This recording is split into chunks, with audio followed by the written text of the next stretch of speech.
filming now. Hi. Yeah, it's filming. My name is Patrick Burke. Nice to meet you, Patrick. How you doing? Good. I'm 51 years old. I'm from New York. Oh, nice. Yeah, I mean, I've just met Patrick. He's staying in my room. I think you have a great story, and the story is that when COVID came to this world, I mean, where were you in the world? And tell me about your story, how you got stuck. It was interesting. I like to travel. Okay. A lot, and my job in New York permits me that. Okay. I work winters. Okay. And I get about 4 or 5 months off a year. That is amazing. Yeah, 4 or 5 months. Wow. So I work in New York City, construction on the roads. Right. And we just happened to, we had some issues, so I was able to get out early. So in late February of last year, I was traveling through Italy with my brother. And we were lucky enough to go to the Vatican and meet the Pope. And get pictures with the Pope. Yeah, wow. It was fantastic. That is incredible. So you're talking February 2021 or 2020? Yeah, 2020.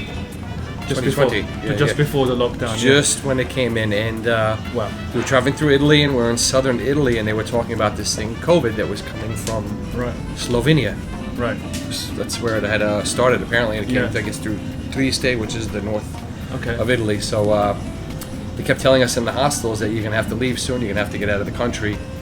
And I thought it was just like the flu. Nobody heard of it, so it was something very, very new. So it was interesting. So a few days before they were locking down, they said I flew back to New York. Wow. Yeah. Okay. And so I had no work in New York, so I decided to buy a plane ticket for my 50th birthday to go to Thailand and Laos. Wow. With a connection in South Korea, which also was the #1 country at the time for COVID. Yeah. So the A380, that Airbus. Yeah, the A380, which has over 500 seats. A massive aircraft. Wow. Massive. It was pretty empty. There's maybe 30, 40 people on the plane at most. Nobody was going to South Korea. Wow. Yeah, it was amazing. Incredible. So we connected down to Thailand, and I spent my 50th birthday in Bangkok, and then I flew up to Laos, and that's where everything had changed. The world came basically to a halt. The world came to a halt, and COVID struck the world, and things started locking down and shutting down, right? Yeah, I think it was March 14th or 15th. Yeah. Thailand had closed down. Yeah. And I got stuck in Laos for several weeks. Wow. Many of the countries had sent planes. It was wild. The Laotian government sent buses up to Vang Vieng, which is a very popular backpacking area. It is. Yeah. They were yelling out countries: Sweden, Denmark, Norway. Yeah. And all the people were going onto the buses, and they had to leave. But nobody was yelling. Nobody was yelling United States. So I stayed, and eventually they made us leave the city and go down to Vientiane, which is the capital.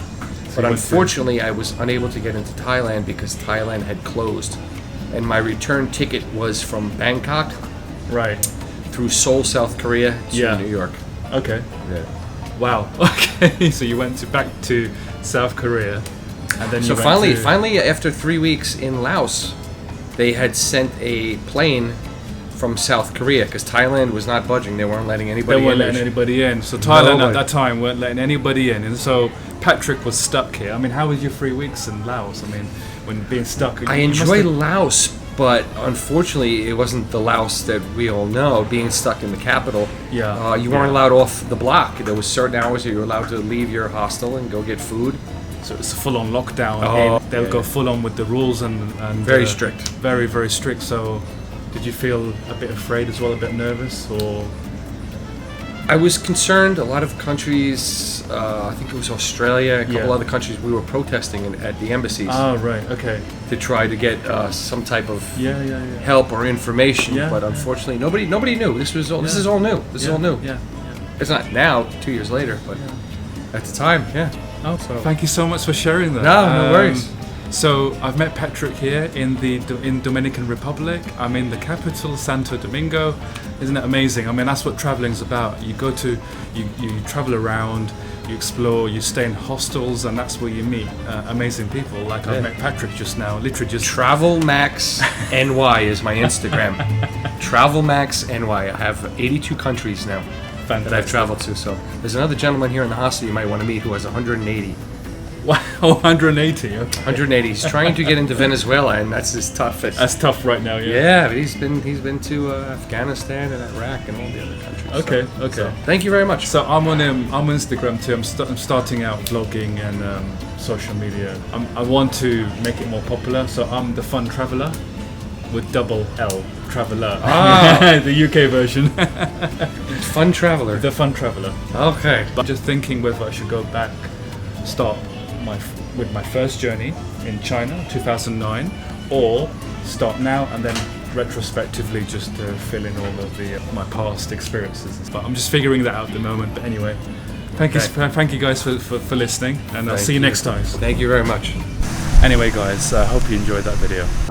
Hey guys, how you doing? Please do subscribe to my channel and all social media if you want to follow me on my travel adventures, my trips.